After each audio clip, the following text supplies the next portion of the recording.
Ejen waraka sokari majani buna warak soda wanka tifa yu jole tanati sani erge birri Ethiopia kuma futamila mafi dibba sadeti fi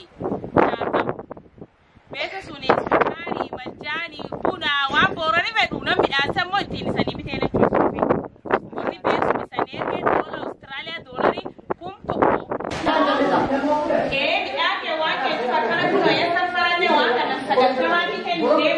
Usa gonofa wali abna corona bis dabandana waldan de bartosi komanda Australia ra dolari kum tokot Australia gader gani bi Ethiopia yo de fnu birrikum abuta mila ma fi ibsadet fi jatan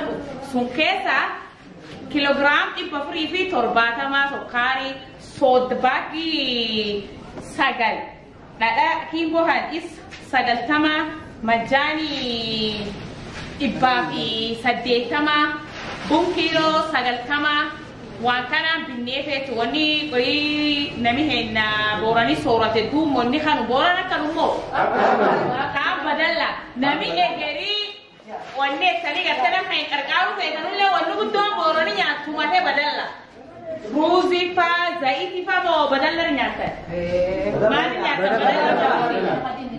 badalla tu mo kono nyatu gorne waraka eso suniti mujrabe warra tinu dawat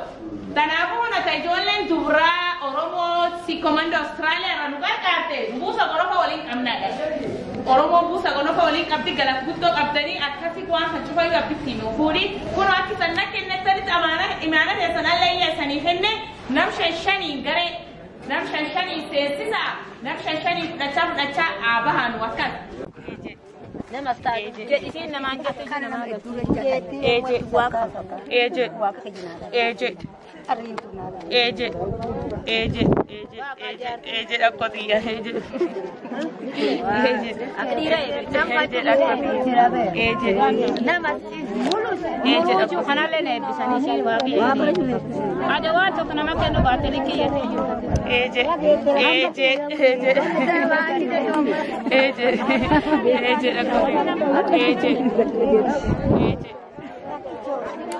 Amun gede. Eje aku tiga lagi.